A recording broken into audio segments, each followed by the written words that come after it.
Bonsoir, merci à toutes et à tous de votre présence. Nous ouvrons ce conseil municipal du 27 juin 2023. Un menu assez conséquent puisqu'il y a 19 délibérations suivies d'une information que je vous donnerai en fin de conseil. J'invite Madame Lamain à procéder à l'appel. Merci Monsieur le maire, bonsoir à tous. Détailleur Jean-Christophe. Métangmo Blaise. Gilmé Sylvie. Chigri Karim. Deribreux Stéphanie. Débucois Marc. Féderve Caroline a donné procuration à Marie Debu. Cap Alain. Éblé Marie-Paul. Agniéré Jean-Emmanuel. Debu Marie. Vivier Verport Lydie. Présente. Lombard Myriam. Présente. Delporte Anita. Després Roselyne. Présente. Nuitins Jean-Pierre. Allocéry Lorraine a donné procuration à Roselyne Després. Luste Catherine. Présente. Bertrand Éric. Démètre Xandrine. Présent. Dereau Gontran. Présent. Quesnay Jean-Michel. Martinage Nicolas. Présent. Penaud Damien. Présent. Caron Jean-François. Il n'est pas encore arrivé. Vous arrivez un petit peu en retard, il est sur la route. D'accord. Menard Thomas. Onrate Ludivine. La main Joséphine présente. Guéquière Christine. Sera absente. Derden Sylvie. Absente aussi. Verduine Bernard. Bardot Catherine. Héberlé Christophe. Présent. Lemaire Christophe. Absent. Et Rigaud Laurent. Florence, pardon. Je vous remercie. Merci, chère Joséphine. En vertu de l'article L2121, alinéa 15 du Code général des collectivités territoriales, nous allons donc désigner la secrétaire de séance. Nous vous proposons, comme toujours, Madame Marie-Paul Éblé, ancien professeur agrégé. Y a-t-il des abstentions, voix contre ? Unanimité comme d'habitude, je vous en remercie. Sur le fondement de l'article L2122 alinéa 22 du Code général des collectivités territoriales, comme d'habitude, vous avez mes décisions qui vous sont communiquées sur le document que vous avez trouvé en arrivant. Première délibération, cela concerne les ressources humaines et notamment l'apprentissage, les évolutions des modalités d'accueil d'apprentis au sein de la direction enfance et famille. Je ne vais pas tout vous lire, mais vu le Code général des collectivités territoriales, le Code de la fonction publique, le Code du travail, les lois qui vous sont indiquées, les décrets, arrêtés et avis du comité technique, considérant que par délibération en date du 25 janvier 2022, la collectivité a décidé, dans un contexte de crise économique et de sortie de crise sanitaire, de favoriser le développement de l'accueil d'apprentis au sein de ses services. Après une année de recul, il est apparu au sein de la direction enfance-famille que les sollicitations et capacités d'accompagnement par un maître d'apprentissage sont parfois freinées par le cadre de cette délibération. Aussi, il a été projeté par la direction enfance et famille l'évolution des modalités d'accueil telles que reprises dans le tableau que vous avez sous les yeux. Pour parler simple, il s'agit de mutualiser les postes d'apprentis, ATSEM, EJE, auxiliaires puéricultrices. Vous voyez que nous avons un nombre total de 10 pour l'ensemble des corps de métiers évoqués. Avant, il y avait des quantités très précises, par exemple pour les auxiliaires de puériculture, également pour les éducateurs spécialisés. Et ceci ne nous permettait pas d'avoir la souplesse nécessaire quant aux besoins qui peuvent être en évolution. Donc c'est vraiment un petit changement à la marge qui nous permet d'opter pour le meilleur profil au meilleur moment. Il vous est donc demandé de bien vouloir m'autoriser à faire évoluer les modalités d'accueil d'apprentis au sein de la direction enfance-famille et inscrire au budget de la collectivité les sommes relatives à la rémunération de ces apprentis. Donc j'insiste bien, rien ne change, c'est simplement plus de souplesse, 10 au global, au lieu d'avoir un nombre défini ligne par ligne. Est-ce qu'il y a des demandes d'intervention ou questions ? Non. Qui s'abstient? Qui vote contre? Qui vote pour? Unanimité, visiblement. Je vous en remercie. Délibération numéro 2. Cela concerne toujours les ressources humaines, le tableau des effectifs budgétaires. Donc là, vous êtes coutumier de cet exercice. Il n'y a pas d'évolution très nette. Voilà, notamment pour la crèche familiale. Vous savez qu'elle sera remplacée par un MAC. Donc bien sûr, le responsable crèche familiale ne sera pas remplacé. On réajuste ligne par ligne en fonction des besoins. Et il vous est demandé de bien vouloir approuver la suppression et la création des emplois permanents qui concrétisent les évolutions de carrière des agents, les nominations sur emploi fonctionnel et le recrutement d'un nouveau collaborateur au terme de la procédure, et de m'autoriser bien évidemment à prévoir les crédits nécessaires à la rémunération des personnels. Y a-t-il des questions? Interventions? Non. Qui vote pour? Unanimité. Je vous remercie. Délibération numéro 3. Il s'agit là de la nomination d'un conseiller municipal délégué. Indemnité de fonction. Donc, vu les articles, les délibérations qui vous sont indiqués, considérant qu'il appartient au conseil municipal de déterminer les taux d'indemnité des élus locaux pour l'exercice de leurs fonctions dans la limite des taux maximums fixés par la loi. Considérant que l'enveloppe globale est calculée par référence aux taux maximaux applicables pour une commune dans notre strate, c'est-à-dire de 20 000 à 49 999 habitants, 90% maires, 33% adjoints. Considérant que ces indemnités sont déterminées en référence à l'indice brut terminal de l'échelle judiciaire, indiciaire de la fonction publique. Considérant que les conseillers municipaux délégués ainsi que les conseillers municipaux peuvent bénéficier d'une indemnité de fonction dans la limite de l'enveloppe globale déterminée par les taux maximaux de l'indemnité du maire augmentée de celle de l'ensemble des adjoints au maire. Considérant que le maire a proposé au conseil municipal qu'il lui soit attribué une indemnité pour fonction élective inférieure au taux repris dans le barème légal au regard de la strate démographique de la commune. Considérant qu'il a été proposé et voté par le conseil municipal lors de la séance du 11 avril 2023 de fixer les indemnités comme repris ci-dessous. Vous avez les pourcentages. Considérant que l'équipe municipale s'est engagée dès l'élaboration de son projet de service public à inscrire des actions en faveur des politiques de transition écologique et de développement durable, notamment préservation de la faune, protection de la flore, déplacement doux, lutte contre tout type de pollution, développement des espaces verts, considérant qu'il est ainsi proposé de créer un poste de conseiller municipal délégué au mode déplacement doux, au verdissement et au boisement, considérant qu'il convient de revoir les répartitions du nombre de conseillers municipaux délégués et conseillers municipaux, ainsi que la répartition des taux d'indemnité de fonction afin de respecter la réglementation et notamment plafond maximum légal, il est demandé au conseil municipal de bien vouloir m'autoriser à fixer le nombre d'adjoints, de conseillers municipaux, délégués et conseillers conformément au tableau ci-dessous. Alors vous avez trois délibérations qui vont toucher à cela. Ensuite, on parlera de la DSU. On va les voter les unes après les autres, conformément, bien sûr, à ce qui nous est demandé réglementairement.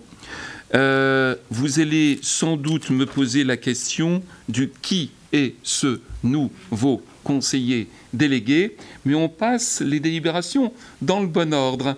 Alors, c'est une personne que je tiens à saluer pour, je dirais, ses qualités à la fois humaines, sa passion sur les thèmes liés à l'environnement et à l'écologie, une personne également qui est très soucieuse de la réglementation, qui, face à un conflit d'intérêts, avait quitté ses fonctions il y a peu lorsqu'il a intégré un bailleur social très connu dont le siège se situe sur Alluin, mais qui maintenant, se voyant la possibilité de prendre en charge une délégation qui n'inclut plus ce côté urbanistique ne se situe alors maintenant plus dans un conflit d'intérêts. Il s'agit de M. Nicolas Martinage, que je remercie.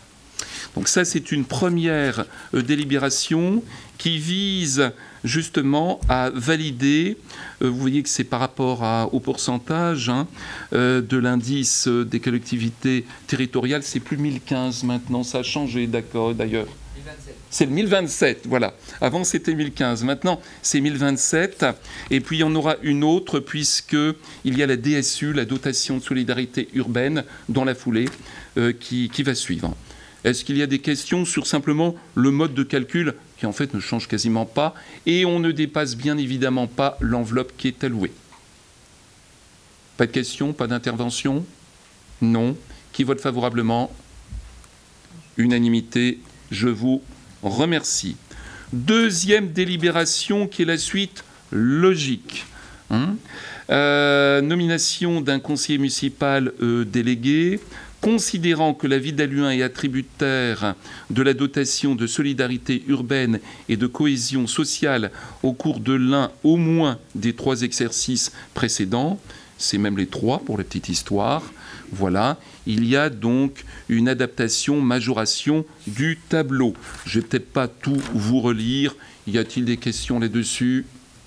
Non, c'est idem que les fois précédentes. Qui vote favorablement? Unanimité. Je vous remercie. Et la troisième, donc elle concerne là, alors il y a une petite subtilité, ça concerne l'ensemble des élus, car suite à l'élection d'octobre, oui c'était fin septembre, mais le conseil d'installation avait eu lieu en octobre 2021. Nous avions donc envoyé par voie dématérialisée, et je remercie l'ensemble du personnel RH pour leur travail et leur implication, la délibération touchant justement aux indemnités des élus. Ça avait été donc fait auprès de l'ATP, la Trésorerie publique. Il n'y avait pas eu de retour.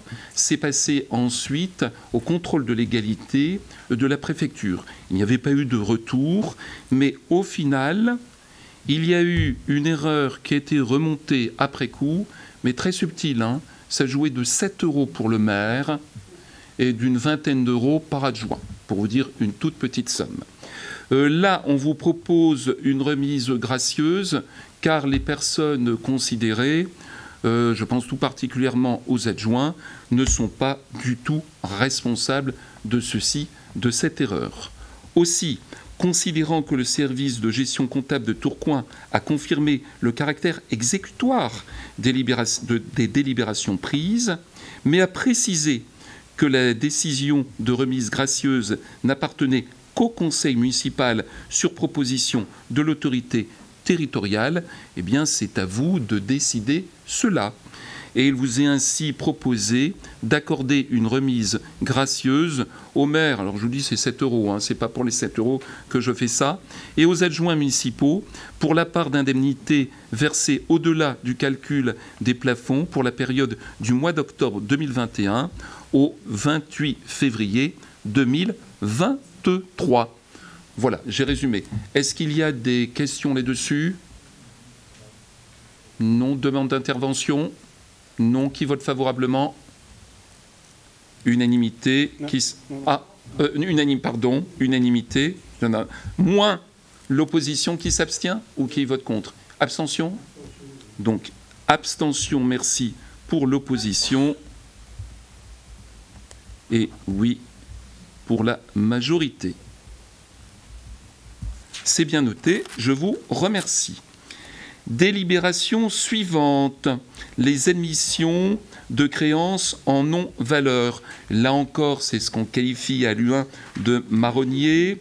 Vous savez qu'il y a certaines créances après relance que nous ne pouvons finalement récupérer. Là encore, je tiens à remercier les services qui font un travail formidable, parce qu'au global, vous voyez que la valeur de ces admissions de créances en non-valeur est plutôt en baisse. Alors ça concerne certains véhicules, fourrières, des cantines, parfois des personnes qui ont déménagé, qui sont dans une extrême difficulté financière. Voilà pour l'essentiel. Alors on vous demande d'admettre les créances de la liste, vous avez le numéro sous les yeux, en non-valeur par l'émission d'un mandat de 1947,65 € au compte 6541, d'admettre par ailleurs les créances des listes, vous avez les différents numéros en dessous des yeux, comme créances éteintes par l'émission d'un mandat de 1269,07 € au compte 6542, et enfin, d'effectuer une reprise sur la provision pour créances douteuses à concurrence du montant des créances admises en créances éteintes et en non-valeur, soit 3 216,72 € par l'émission d'un titre de recette au compte 7817. Y a-t-il des demandes d'intervention? Ça ne m'étonne pas, c'est un grand classique. Qui vote pour? Je pense qu'il y aura l'unanimité absolument. Bon, je le répète, ce qui est quand même à souligner, c'est que les montants sont plutôt en baisse, ce qui est une bonne chose. Délibération 7. Il s'agit maintenant du budget principal et budget annexe du cinéma municipal et du port de Plaisance. Ça touche au référentiel budgétaire M57. Ce qu'il faut retenir, c'est que la nomenclature budgétaire et comptable M57 est l'instruction la plus récente du secteur public local. Cette M57 se voit généralisée à toutes les catégories de collectivités locales et elle est programmée au 1er janvier 2024. Donc il faut passer ça avant le 1er janvier. Il est demandé au conseil municipal de bien vouloir autoriser le changement de nomenclature budgétaire et comptable et d'adopter la nomenclature M57 à compter du 1er janvier 2024 et de m'autoriser, ou mon représentant délégué, à signer toutes les pièces nécessaires à l'exécution de la présente délibération. On a déjà parlé de la M57, c'est un nouvel outil qui est, je dirais, impliquant, car pour nos agents, ça signifie des formations très techniques à suivre, mais au final, c'est pour une bonne chose, et c'est notamment un outil qui nous permet d'aller un petit peu plus vers la comptabilité analytique, ce qui n'était pas le cas avant. Donc c'est surtout technique. Y a-t-il des demandes d'intervention là-dessus ? Non, ça n'étonnera personne. Qui vote favorablement? Unanimité. Je vous remercie. On est sur un aspect réglementaire qui plus est. Délibération suivante, la délibération 8. On va toujours parler de la M57, budget principal et budget annexe, du cinéma et du port de Plaisance. Alors là encore, la mise en œuvre de l'instruction budgétaire et comptable M57 nécessite maintenant l'adoption d'un règlement budgétaire et financier au préalable. C'est ce qu'on appelle le RBF. La rédaction de ce règlement budgétaire et financier a pour premier objectif de rappeler au sein d'un document unique les règles budgétaires, comptables et financières. Vous avez la petite liste en dessous et il vous est demandé de bien vouloir adopter le BPF à compter du 1er janvier 2024. Je demande quand même s'il y a des questions. Non. Qui vote favorablement? Unanimité. Merci encore à toutes et à tous. Voilà. Délibération 9. On reste sur la M57. Référentiel budgétaire M57, modalité d'amortissement et d'immobilisation. Bon, c'est un tout petit peu technique, mais pas abscon pour autant.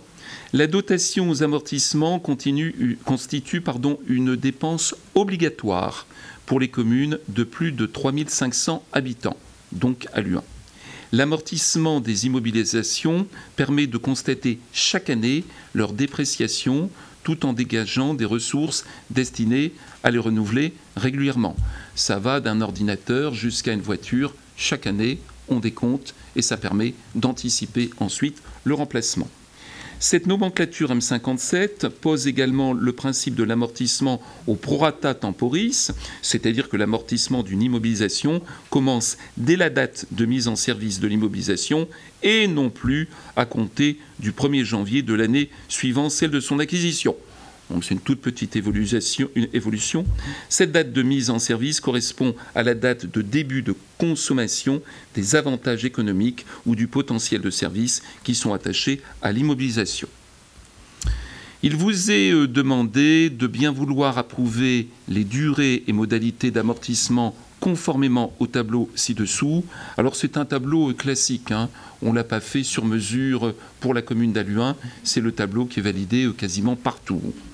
De déroger à la règle du prorata temporis en ce qui concerne les biens de faible valeur d'acquisition en deçà de 1 000 €. Oui, parce qu'alors là, si on fait ça pour un stylo, vous imaginez un petit peu le travail que c'est. Okay.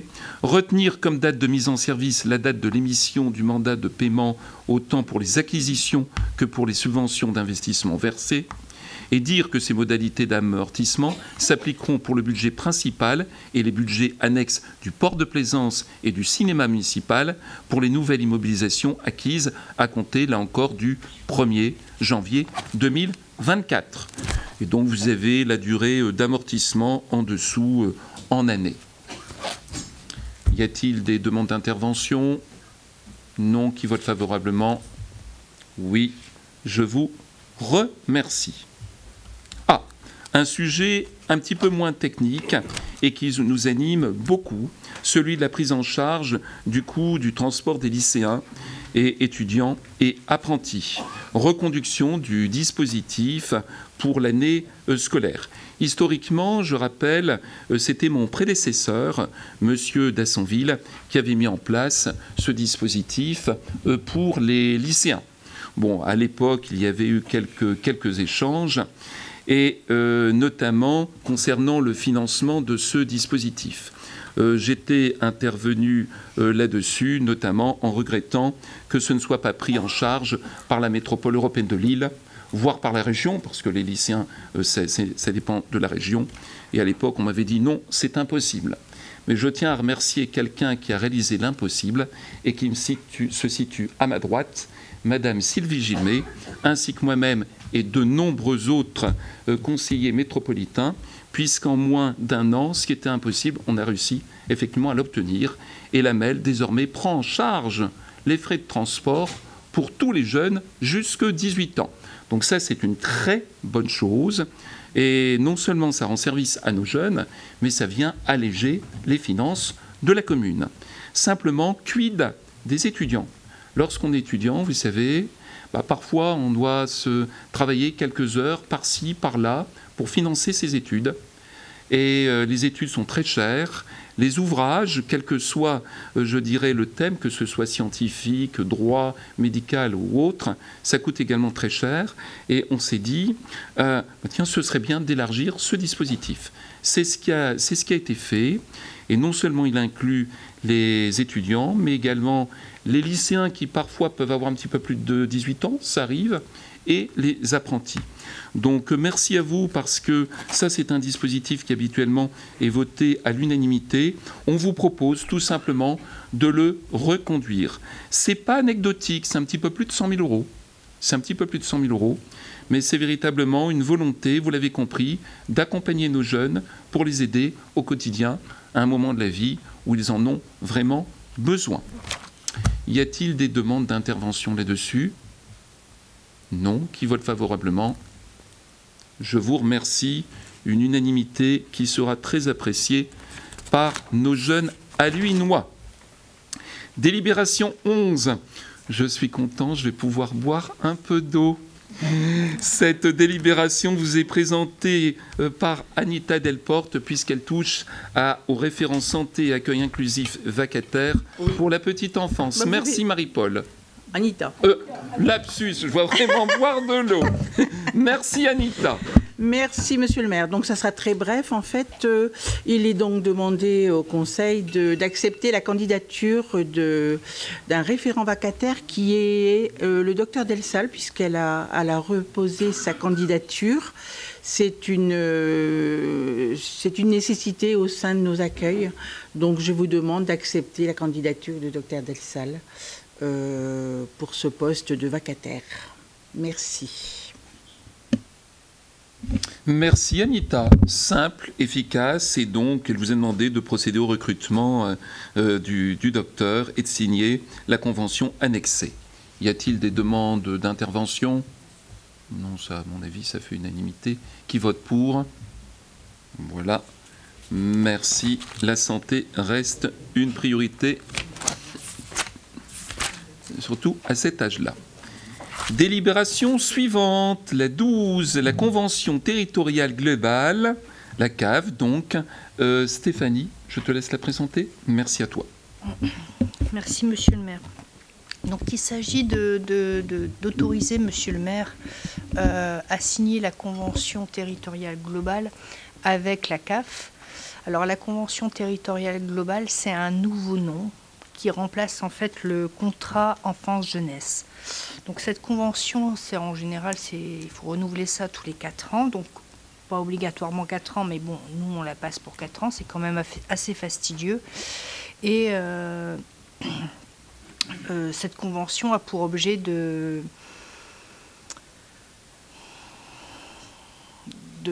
créer un partenariat entre la CAF et la ville afin de cibler les besoins, d'intervenir et cibler les besoins de la population en matière sociale, en petite enfance, parentalité, enfin tout ce qui est dans ma délégation, petite enfance, jeunesse, etc. Donc c'est un partenariat qui est fait avec la CAF, et en contrepartie, la CAF nous verse des subventions pour pouvoir mener ces actions à bien. Donc c'est une convention qui est donc passée pour 4 ans. Là, vous avez un projet de convention, elle n'est pas finalisée. Donc on va la finaliser prochainement. Elle doit être finalisée pour d'ici fin d'année. Et puis, voilà, on autorise par avance, parce que ça doit être délibéré pour dire de pouvoir toucher les subventions. On autorise Monsieur le maire à signer cette convention. Merci. Merci Stéphanie. Y a-t-il des demandes d'intervention? Non. Qui vote favorablement? Unanimité. Je vous remercie. Délibération suivante. Il s'agit de la délibération 13. Elle touche au règlement intérieur de la médiathèque. Elle vous est présentée par Marc, que je remercie. Merci, Monsieur le maire. Donc, en fait, il s'agit vraiment d'une mise à jour du règlement intérieur. Donc, il n'y a pas de révolution, mais il fallait juste tout de même corriger certaines choses concernant les données personnelles et la durée de conservation des données. Donc c'est surtout ça qui a motivé cette mise à jour, mais il n'y a pas de grands changements sur le fonctionnement. Je vous remercie. Merci mon cher Marc. Y a-t-il des questions? Qui vote pour? Unanimité. Merci à toutes et à tous. Délibération suivante. Il s'agit de la délibération 14, une subvention exceptionnelle pour une association exceptionnelle, Malice Boutique. Elle vous est présentée par Marie-Paul Eblé. Alors c'est vrai que Malice Boutique est une association exceptionnelle, depuis des années d'ailleurs. Elle permet à des gens en situation très précaire d'avoir des vêtements, soit pour un prix dérisoire, soit parfois gratuitement quand c'est en collaboration avec d'autres associations caritatives. Donc, ils travaillent aussi en partenariat étroit avec le CCAS, en partenariat avec toutes les autres associations caritatives. Et donc, il nous a paru utile de leur donner un coup de pouce pour le travail qu'ils font. Voilà. Donc, une subvention de 1 000 €, exceptionnelle. Tout à fait, je te remercie Marie-Paul, une très belle association et j'ai d'ailleurs indiqué en réunion plénière, là il y a quelque temps, vous le savez que je reverse 20% de mes indemnités à des associations caritatives allunoises et cette année je penserai tout particulièrement à Malice Boutique qui mérite d'être soutenue. Je tiens également à remercier une autre association, l'association Montmoulin, qui lors de la fête des arts en musique a tenu donc la buvette et tous les bénéfices de la buvette, merci à toi Catherine, merci à l'ensemble des membres de Montmoulin, tous les bénéfices de cette buvette ont été réversés là encore à Malice qui le mérite bien. Y a-t-il des demandes d'intervention concernant cette subvention? Je vous en prie, je t'en prie Karima. Merci Monsieur le maire, bonsoir à toutes et à tous.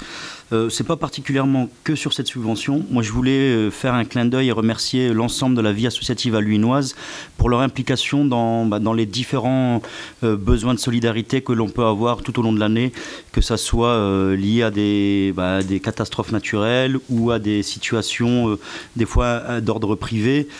À chaque fois que les associations alluinoises ont été sollicitées, on a eu un retour positif et avec une célérité exemplaire. Donc je voulais profiter de cette tribune pour remercier l'ensemble de la vie associative alluinoise et souligner par exemple le travail d'une association discrète mais très efficace comme Malice Boutique par exemple. Voilà.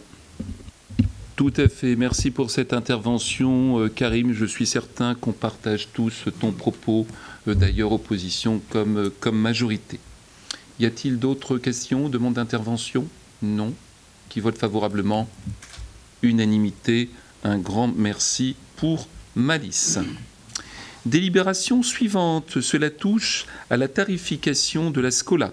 Délibération 15 avec un petit changement donc concernant les extérieurs qui ont des pratiques collectives limitées. Ça vous est présenté par Lydie Vivier-Verport que je remercie. Merci Monsieur le maire.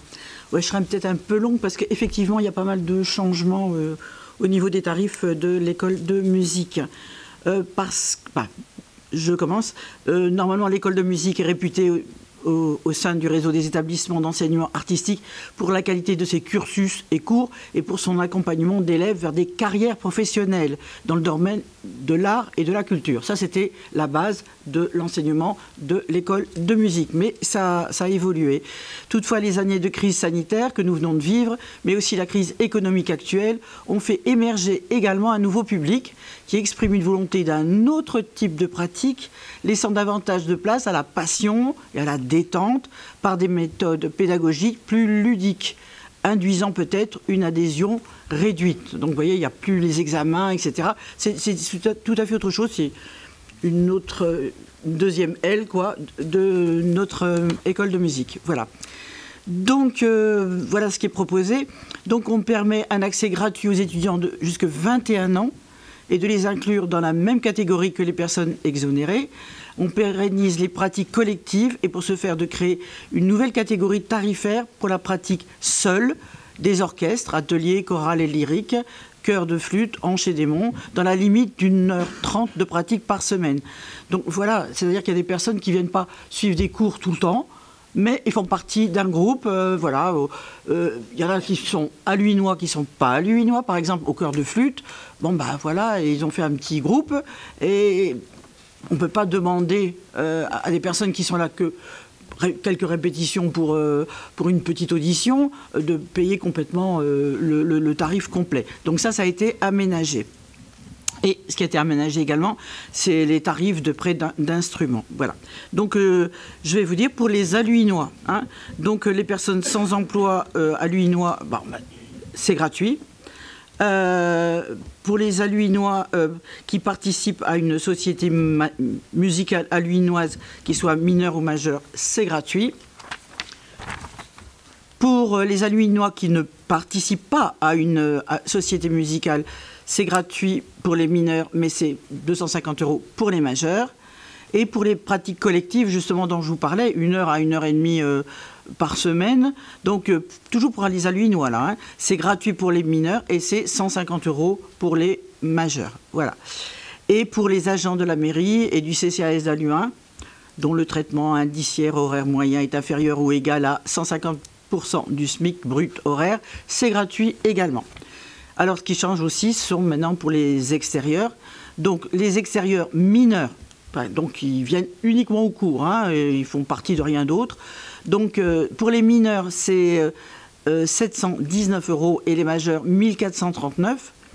Mais s'ils participent à une société musicale alluinoise, du coup, c'est la moitié. Les mineurs, c'est 360 et les majeurs, c'est 720.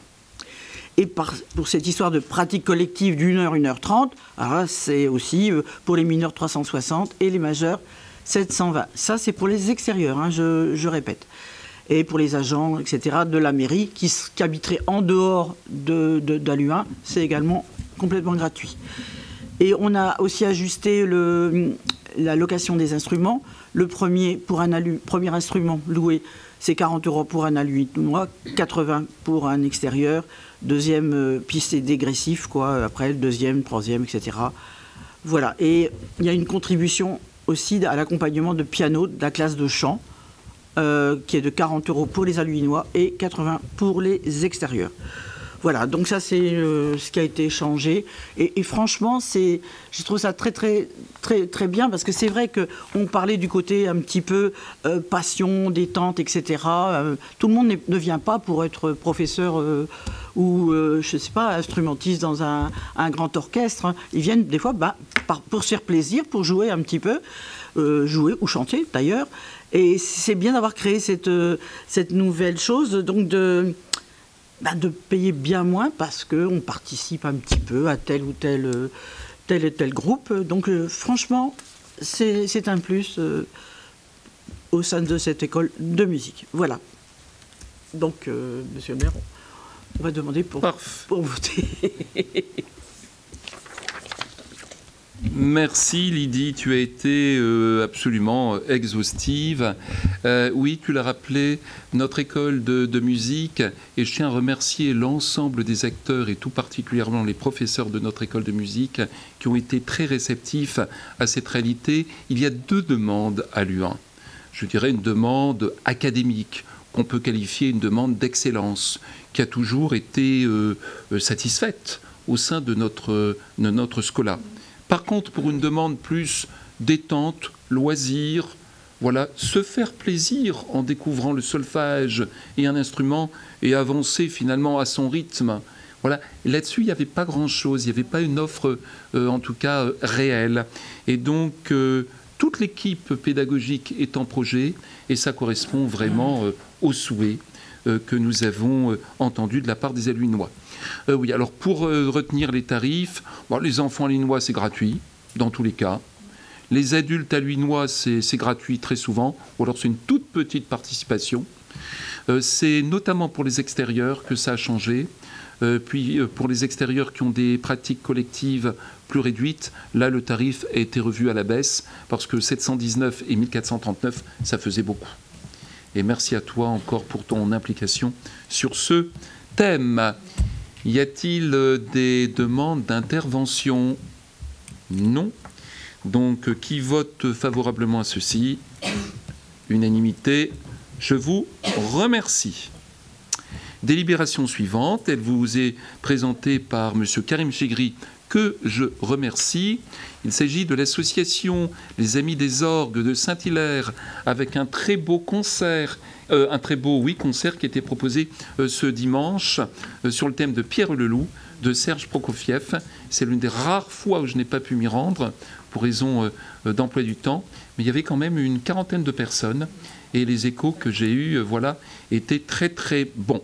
J'étais en benchmarking au même moment avec Karim Chegri par rapport à l'U1 Plage et nous avons été très bien reçus d'ailleurs par mon homologue de Vervic, M. Hermans, que je remercie. Eh bien voilà, je te laisse présenter cette délibération, Karim. Merci, monsieur le maire. Effectivement, il est demandé au conseil municipal et à monsieur le maire d'accepter cette mise à jour de la convention et de la subvention avec l'association. Lorsque nous avons travaillé avec l'association sur cette nouvelle convention, il était question de coller un peu plus à la réalité de ce qu'ils font aujourd'hui et d'aller vers plus d'événements, ou du moins vers des événements qui se feraient plus régulièrement. Donc, pour coller à la réalité, nous souhaitons donc proposer une subvention de fonctionnement de 200 € et une subvention pour les manifestations. 200 oui. € en plus. Oui. On passe de 700 à 900, c'est pas ça, de mémoire. Enfin, c'est 200. De 550. 550 à 750. C'est ça. 200 en plus. Voilà. Je reprends si vous voulez bien.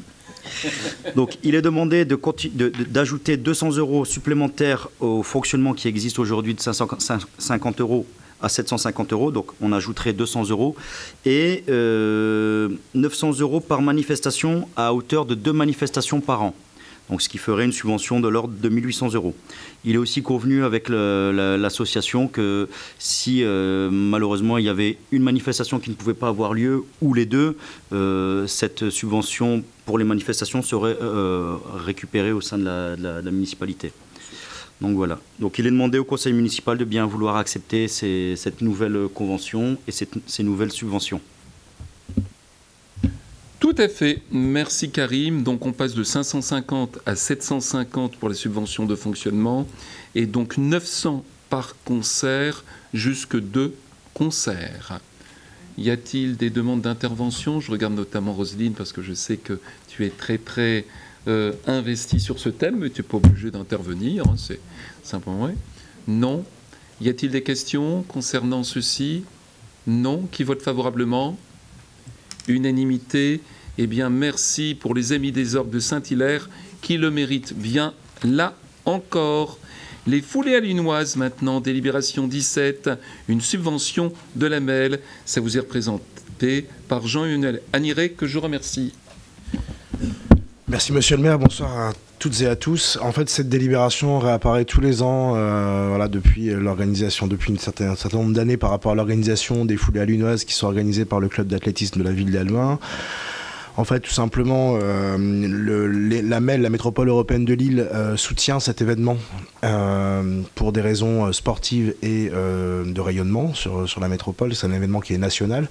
Donc, en fait, décide de soutenir financièrement cet événement à hauteur de 2 500 €. Donc, j'en profite pour remercier mes collègues et amis représentants des communes de la MEL qui siègent aux commissions sport et aux commissions rayonnement et qui permettent aussi en fait, ce soutien de la métropole qui est indispensable pour le club pour maintenir des événements de cette aussi grande ampleur.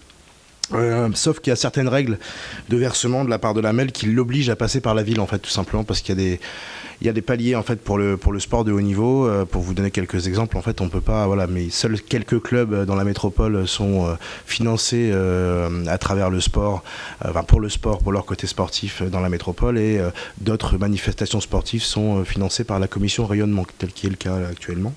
Donc en fait, cette subvention passe d'abord par la ville, par la ville d'Halluin, et en fait, ce qui est demandé à travers cette délibération, c'est de reverser cette subvention qui est à destination du club athlétisme Halluin Vallée de la Lys pour l'organisation des foulées. Donc voilà ce qui est demandé.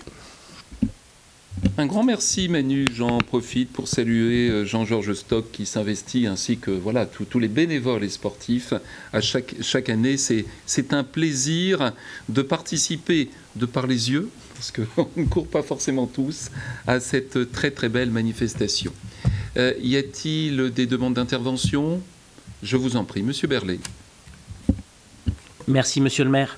Ce n'est pas une intervention en soi, c'est un petit clin d'œil à Jean-Emmanuel, puisqu'on parle de la HVL. Il y a un meeting qui aura lieu demain au stade Vanquet, donc s'il peut faire un petit coup de pub, ça serait bien pour la HVL. Merci.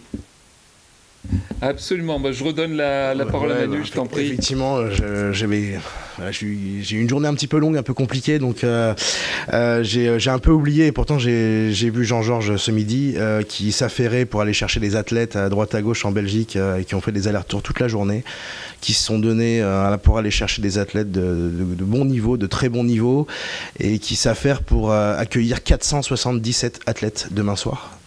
entre 18h30 et 23h30, donc avec un programme qui est diffusé, qui va du lancer de javelot au saut à la perche, en passant par du 100 mètres, du 4x100, du 1500 et qui terminera en apothéose sur le 5000. Et j'aurai un œil très attentif sur les performances de notre jeune athlète linoise Agathe Delahoutre, qui va concourir sur le 800 et qui a encore une fois battu son record à moins de 2,07 cette année. Donc on sera derrière elle et on espère la voir performer demain soir. Merci Manu, merci Monsieur Eberlé et bienvenue à Jean-François Caron qui a été retenu, excusez, sur la route.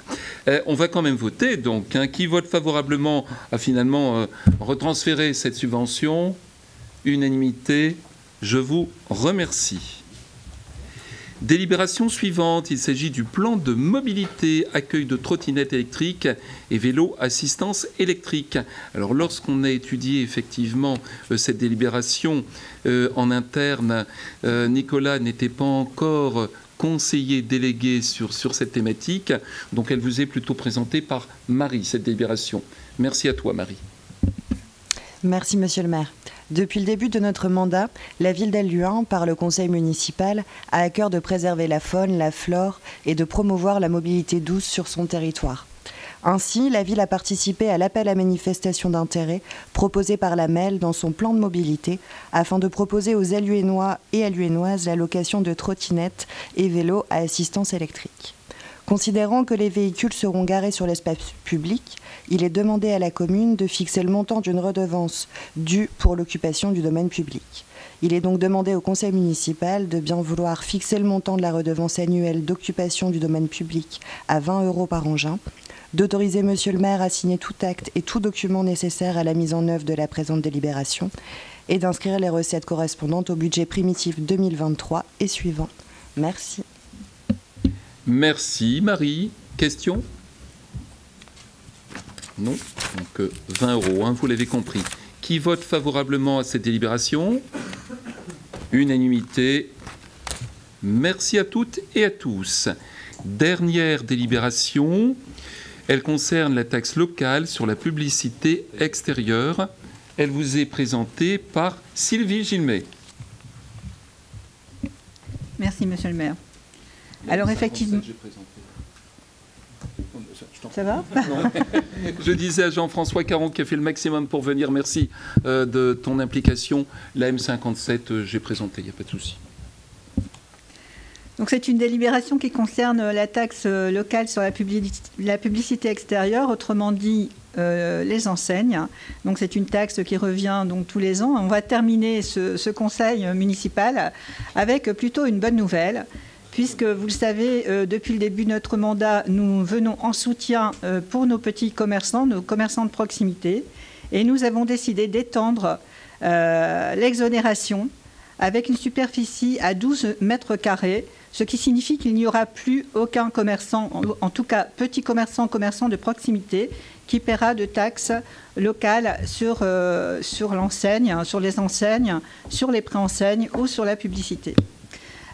Pour les autres paliers, rien n'a changé.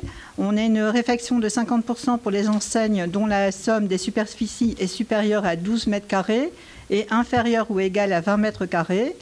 Et on a l'application du tarif majoré prévu par l'article L2333 pour les communes de moins de 50 000 habitants appartenant à un EPCI de 50 000 habitants et plus. Ceci, bien sûr, va être mis en place à compter de 2024. Je vous remercie. Merci Sylvie. Alors pour résumer, jusqu'à présent, la gratuité qui avait été votée ici allait jusque 7 mètres carrés. Elle est étendue jusque 12 mètres carrés afin de ne pas pénaliser nos petits commerçants. Donc une très bonne nouvelle, effectivement. Y a-t-il des questions, demandes d'intervention là-dessus? Je vous en prie, Monsieur Berlet. Merci, Monsieur le maire. C'est juste pour vous remercier pour les petits commerçants qui, l'année dernière, payaient cette redevance et qui, cette année, n'auront plus à la payer. Voilà, je vous remercie. Et donc, évidemment, on votera pour cette délibération. Ça va de soi. Merci. Bien écoutez, nous avons une opposition très chevaleresque. Et bravo, je sais que vous apportez une contribution au commerce alluinois. Je vous remercie aussi car le commerce, c'est le poumon économique d'une ville. Nous allons donc procéder au vote. Qui vote favorablement? Il n'y a pas de suspense puisque nous connaissons les intentions. Unanimité. Juste avant de lever la séance de ce conseil municipal, comme je vous l'indiquais, je vais vous faire part d'une information. Il s'agit bien d'une information et non pas d'une délibération. Aussi, cela ne prête pas à commentaire ni à débat. Il s'agit d'un courrier qui m'a été adressé et dont je vais vous donner lecture. Ce courrier émane de Monsieur le maire Laurent Brosse de Conflans-Sainte-Honorine. Monsieur le maire, les 15 et 16 avril dernier se tenait dans ma ville de Conflans-Sainte-Honorine la Coupe de France amateur de volley-ball, auquel participaient le volley-club Michelet à Luin et le Conflans-Andrézy Jouy volley-ball notamment. Si l'organisation d'un tel événement a honoré la commune et le club, elle a également mobilisé le temps et l'énergie d'acteurs et de partenaires locaux nombreux. La communauté urbaine, le département des Yvelines, l'hôtel Campanile de Conflans-Sainte-Honorine, le groupe Isole, etc. Aussi, je tenais à vous informer qu'à l'issue de leur défaite en demi-finale, les joueurs du volley-club Michelet à Luin ont fait preuve d'un comportement très peu respectueux à l'égard des partenaires, des spectateurs et de l'équipe de Royan. À la veille de leur petite finale face à Royan, les joueurs ont en effet organisé une fête visiblement trop arrosée, jusque tard dans la nuit, dérangeant ainsi le calme de l'hôtel Campanile où ils logeaient. Le lendemain, ils se sont présentés à seulement 6 joueurs pour la rencontre et l'ont interrompu à cause de la blessure d'un des 6 joueurs après le premier point, obtenant ainsi l'interruption du match sans avoir à déclarer forfait.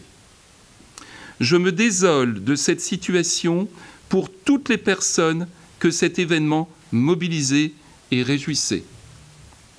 Je vous fais donc part et laisse à votre appréciation ceci, car en tant que maire, j'apprécierais également d'être avisé si les joueurs d'un club de ma commune ont véhiculé une si mauvaise image. Formule de politesse. Je tiens à vous dire formellement à quel point je suis choqué par le comportement de ce club alluinois.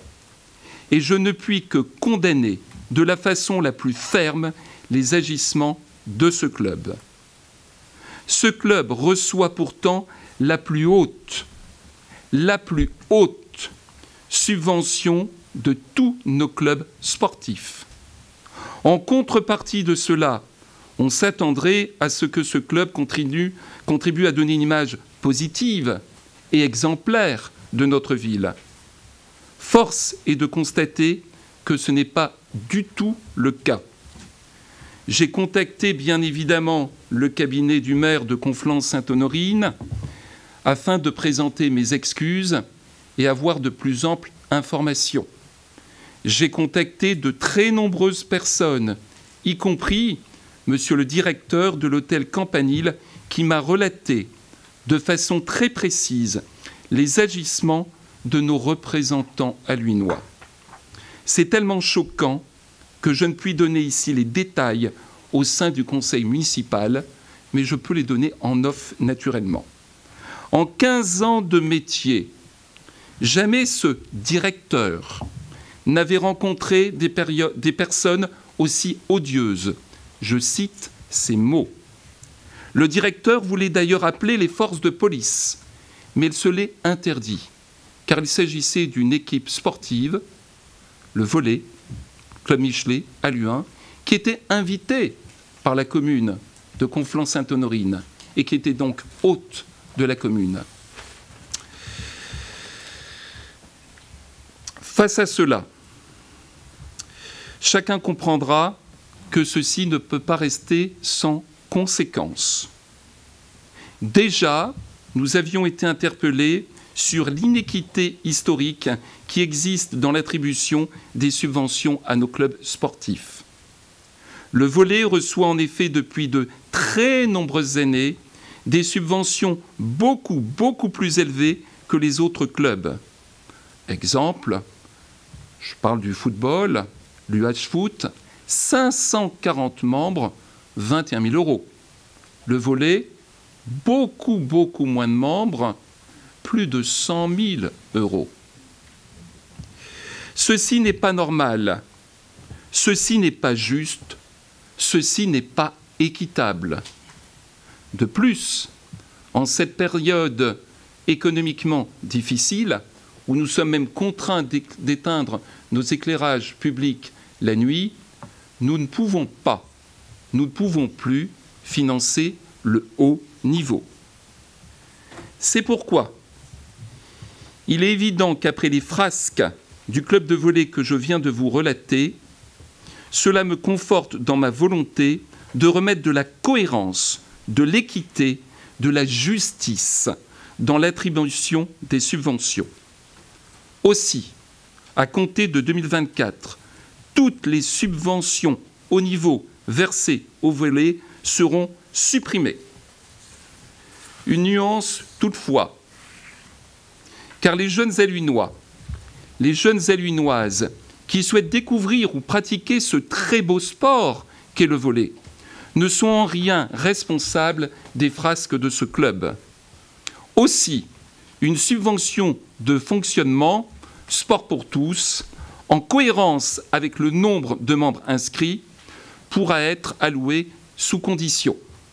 Ce serait de l'ordre de 8 000 à 10 000 euros environ.